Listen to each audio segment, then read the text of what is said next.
Bismillahirrahmanirrahim. Assalamu alaikum, dear viewers. Today we are going to discuss interest and banking regarding the 23 objection series, which is now being recorded by Ustaz Javed Ahmed Ghamidi and his literary assistant Muhammad Hassan Ilyas. So in their ongoing dialogue, we have seen that as far as this issue is concerned, 7 questions have been raised, and I'll discuss and summarize these 7 questions vis-a-vis interest and banking. The first question which has been discussed and raised is regarding the definition of interest. Ustaz Ghamidi says that as far as interest is concerned, the Quran has not given any definition of interest, or riba as the Quranic word is, because it didn't need to do so, because riba itself is a term of the Arabic language, just as it is a term of the English language when we use the word interest, and it is something which is commonly and generally understood. So the Quran did not need to define it. And as far as the definition of riba or interest is concerned, we know that whenever a person demands something over and above the lent amount, then that amount is called interest. And in Arabic, it is called riba. So it is not correct to demand from the Quran any definition of riba or interest, because this is something which people understood. It is much like the words adultery or theft or fornication, because we know that these are commonly understood words in the English language, and in the Arabic language, of course, their equivalents are known. And precisely for this reason, when people translated the Quran in other languages, they replaced the word riba with whatever was the word equivalent in other languages. For example, in the English language, they replaced it with the word interest. In the Urdu language, they used the word sood, and so on and so forth. The second question that was discussed was that why at all is interest prohibited? Ustaz Ghamidi has answered this question in that dialogue series by telling us and by informing his viewers that interest in itself is an immoral transaction. When you demand money over and above the lent amount, you have no right to demand that money, because primarily what we have to understand is that whatever is beyond our needs, whatever we have beyond our needs, is the right of the society, and the Almighty wants us to give it away to the society. And the second best option is to lend that money to people for their needs. And there is absolutely no question of earning anything through lending, because lending is a virtual act, is a noble act that you should do, and that in itself is a second degree or second grade act, because the first thing that was demanded from people was that whatever they have in excess of their needs must in any case be given to the society. So this is what makes it immoral, and that immorality is grounded in the fact that whenever you lend a person a money, that money is consumed by him, that money is used up by him, and whenever you have to demand that money back, that person must create that used up money, and of course the principal amount as well, which makes it a means of oppression and injustice. And this is primarily why interest has been prohibited. And this actually brings us to the next question that was discussed, which is the third question, and that is that why at all is this interpretation of riba, as we have seen, that it is basically the money earned on money itself. Why is it prohibited when we earn money from other assets? For example, it's the rent that we earn from when we rent out a premises. So when renting out a premises and earning money as a result is absolutely allowed, then why is it that if money is given and you cannot earn money from that money as if you are exacting its rent? So the third question actually hinges upon this difference between riba and rent. Ustaz Ghamidi says that rent and riba, again, they are two different terms. Rent is always on things that are non-consumable, that are always left intact. For example, a house or a car or any building that you give on rent, because all that the person who is a tenant needs to do when you need to vacate, when you have to make that person vacate their premises, is to ask him to vacate it, and he's going to vacate it. But when you are asking a person the rent on the money, then he's not just going to give you the rent on the money, he has to create that money itself because it has been used up. So basically, rent is on things which are non-consumable, and riba is on things which is consumable. And precisely for this reason, the two are entirely different, and we have to understand that one cannot be applicable on the other. The fourth question that was discussed was regarding the issue of interest and inflation. Now, it is something of a very common observation that when we lend an amount to people for their needs, and that amount, of course, is going to undergo depreciation because of inflation. So when the money is going to be returned, it will not have the same value as when it was being lent or when it had been lent.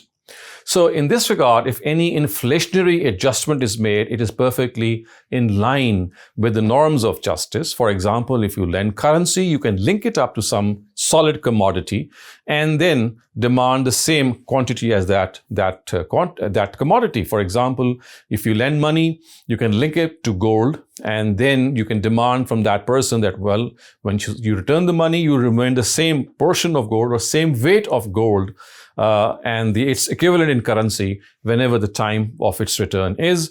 It's absolutely perfect to have this adjustment on inflation due to inflation.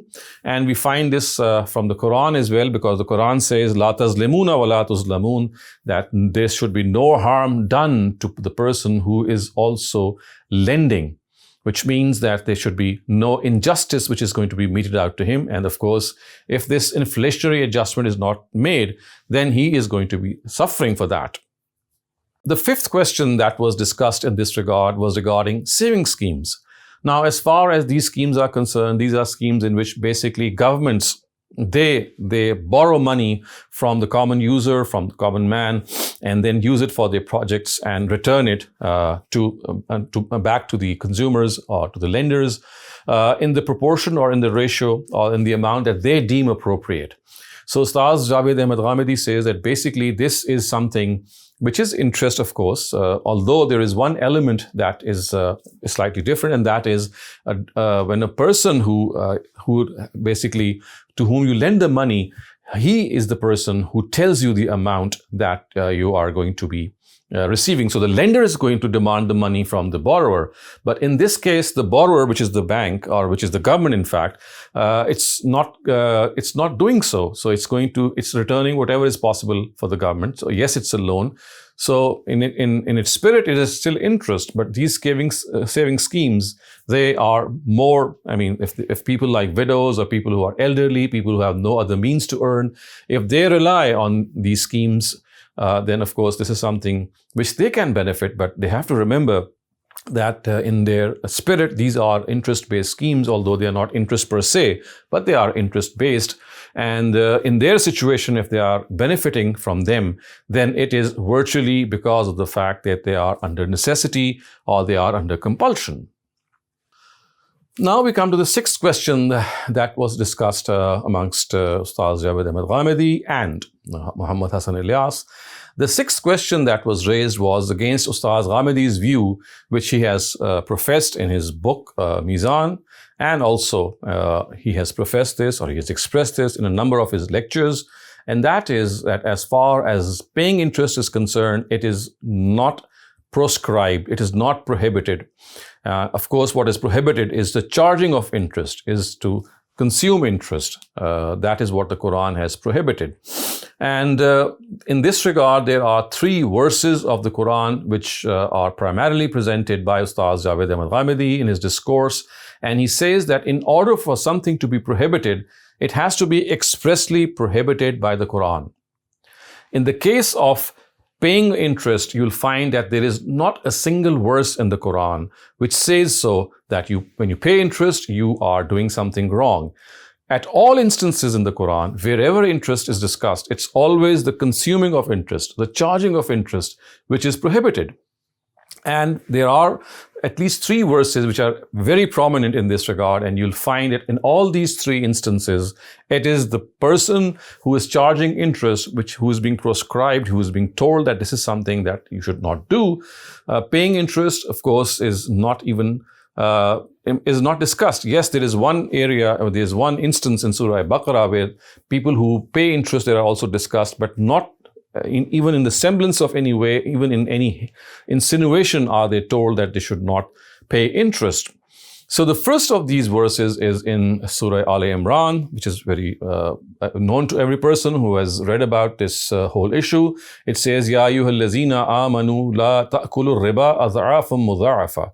which means that believers do not consume this interest, doubling it manyfold. Again, you'll see the word la ta'kulu riba ad'afa mudha'afa. Do not consume interest. You don't find the word paying interest being used here. In Surah Rum, which is the other instance, the words used are وَمَا آتَيْتُم مِّن رِبًا لِيَرْبُوَ فِي أَمْوَالِ النَّاسِ فَلَا يَرْبُو إِنْدَ اللَّهِ, which means, and that which you give as loan and interest, that it may increase on other people's wealth, it has no increase with God. Again, you find the interest that is being consumed, which is being discussed, not paying of interest.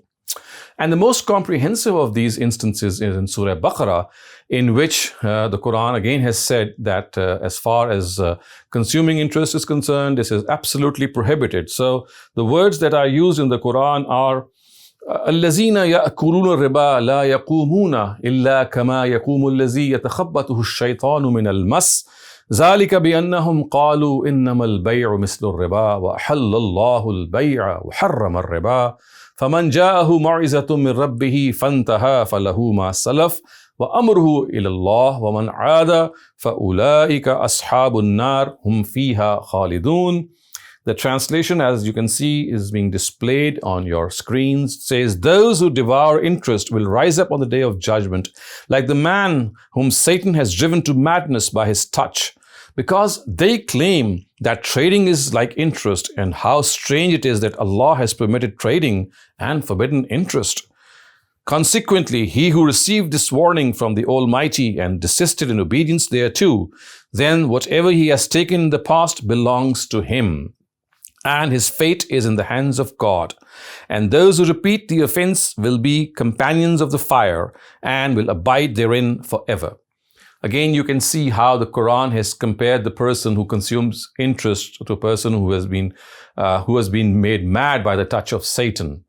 Again, we find no mention of the fact that there is any paying of interest that is being discussed, in spite of the fact, as you can go along these verses and read the next part later on as it comes up, discussing people who also pay interest. It not even stopped them from doing so or acquiring a loan and interest. So if we move a little ahead in these verses, it says, يا أيها الذين آمنوا اتقوا الله وذروا ما بقي من الربا إن كنتم مؤمنين فإن لم تفعلوا فأذنوا بحرب من الله ورسوله وإن تبتم فلكم رؤوس أموالكم لا تظلمون ولا تظلمون. Believers, fear Allah and give up what remains of your demand for interest. If you do it not, beware of war from God and His Prophet. And if you repent, then you can have your principal amount. Neither will you be allowed to deal unjustly, nor will you be dealt with unjustly. So again here, people who have taken interest or they are taking interest, they are being told that desist from this unjust demand of exacting interest from the person who has borrowed money from you. And this is something that must be abstained for. And if you do not, then you must wait that God and His Prophet, of course, implying the fact that in those times, there would be a severe action that would be taken against them. And if they don't desist from charging interest. Again, we see that the person who is paying interest is not discussed here. So in the whole corpus of the Quran, there is not a single verse that can be cited, which says that paying interest is also something which was condemned by the Quran. Now, there's one place in Hadith, or one instance in Hadith, which seemingly says that paying interest is also forbidden. So we have covered the Quran. The Quran does not say so. As far as Hadith literature is concerned, there is one instance which has been cited as against Ustaz Ghamidi's opinion, and that is this verse or this hadith which actually says, لَعَنَ النَّبِي صلى الله عليه وسلم آكِلَ الرِّبَا وَمُوكِلَهُ. And at other instances, it also refers to the fact that people who write the document of loan and people who bear witness to this document. So the words are, God's Prophet has cursed the person who consumes interest, and mukilahu. This mukilahu is basically translated as the one who pays interest. As far as the Arabic language is concerned, yes, this can be translated. This could be the translation that one pays interest and the word be used as mukil. But if you look at the context of the verse, you can clearly see that people who are helping those people who are agents of money lenders or professional money lenders are being discussed. So you see, in the times of the Prophet, money lending was a business, and this business could not have flourished until agents of these money lenders would be sent into society. They would gather the clients, bring them to that money lender, have that whole document written, documented, and then bear witness on that deed or that loan document. So basically, people who are cooperating with this evil are being discussed here, and hence the word mukil cannot be translated as the person who is paying interest. The more correct translation, keeping in context of the hadith itself, is people who make others consume interest, not people who pay interest, but who cause other people to consume interest, because they are the ones, as agents of money lenders, who go into society and bring people and then aid the whole setup. So basically, if you look at the other two things which are mentioned in certain other narratives, which say that people who write down this document of loan, people who are witness to this document of loan, they are all equal, which means that basically people who are cooperating with that money lender are being discussed, and hence the word mukil in no way can be translated as the paying or the payers of interest. It can only be translated as agents who make other people pay interest.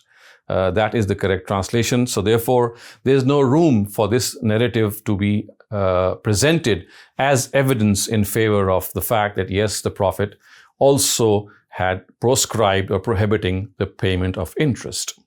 Now we come to the seventh question, which was discussed in this series regarding interest and banking. And this is one of the most important questions, and it relates to banking or the system of banking itself.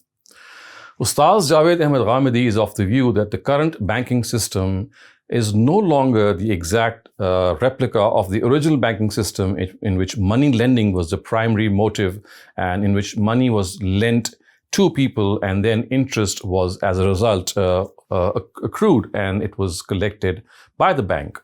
The banking system of today, the services that it presents primarily are four.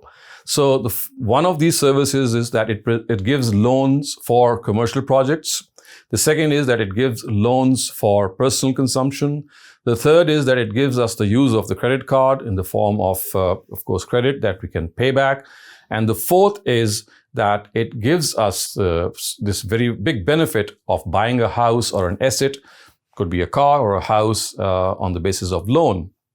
Now, he has given this opinion that all these four services, which are the main services of banking, they are in line with the Islamic Sharia. If some alterations can be made as far as the terms which are used in banking is concerned, and also some of the operations are slightly adjusted.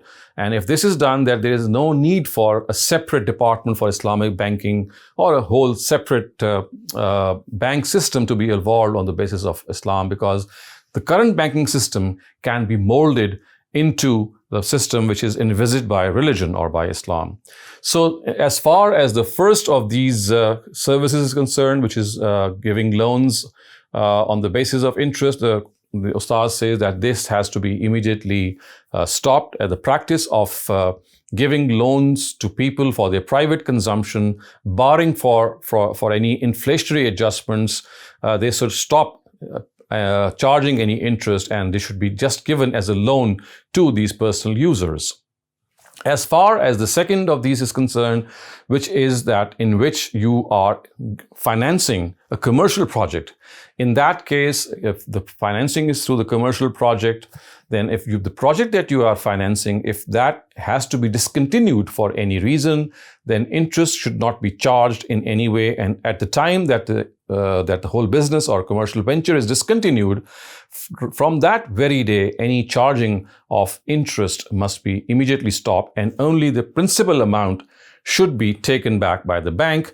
And in this way, the bank would become a partner to that business by having this whole new element that we call principal secured banking in use, which means that the bank will only have the amount which is the principal amount if the whole commercial venture is shut down.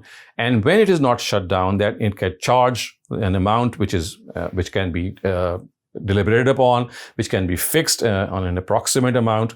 And this amount, if it is charged, as long as the business is running, then this would be absolutely without any problem, because it's not just through profit and loss sharing that a bank can enter into any partnership.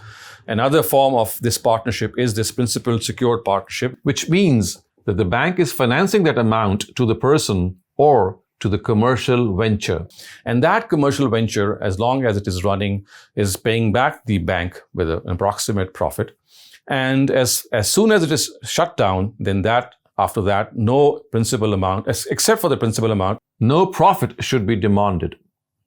As far as the third service is concerned, in which a bank buys an asset for a consumer, for example, mortgage is being implied here. In this regard, whether it's a car which is being supplied through mortgage or a house itself, then in this regard, if the bank makes this change that it enters into a hire and purchase agreement with the consumer, which means that the amount which has been lent by the bank is used in actually buying that asset, and the amount which is being paid back by the person who has bought that asset is part payment of that asset itself, and also until the time he becomes the complete owner by buying off the whole house or the whole car, whatever the case may be, he is actually paying rent on whatever he has bought. So basically that extra amount is the rent that is being paid. And if this term is adjusted instead of calling it interest, because virtually what the person is doing is that when he's being given a car or a house or any other asset or mortgage, he is using that asset. And when he's using that asset, then the money that is being charged over and above that is not interest, it is actually rent of that asset. And the fourth and final adjustment which the current banking system should make is regarding credit cards. And today they operate on the principle that if the time is consumed, I mean, if the time within which you had to pay back the certain amount, if you pass that time, then you have to pay interest to the bank. So Ustaz Ghamidi says that instead of doing so, what can be done is if they cross that time limit, then a penalty can be imposed on the person for whom that service has been granted, and that would be perfectly in line. So instead of imposing interest on that payment in which you are using that credit card and not being able to pay on time, you can charge penalty on that whole transaction, and that penalty is because that person has not been able to pay that amount in the specified time. So if these changes are made, these four primary changes are made in the current banking system, this banking system has the potential of transforming itself into a system which is absolutely something which the Sharia has nothing against it. And besides that, we have to also understand the service which banking is provided is unparalleled in some respects. For example, two of its ancillary services like money transfer and protection of money is something that cannot be objected to in any way, and these are the services that we gain. And other than these services, if the reforms that we have just mentioned are incorporated into the banking system, then according to Ustaz Javed Ahmed Ghamidi, that the whole system of banking is something that can be brought in line with the spirit of the Sharia.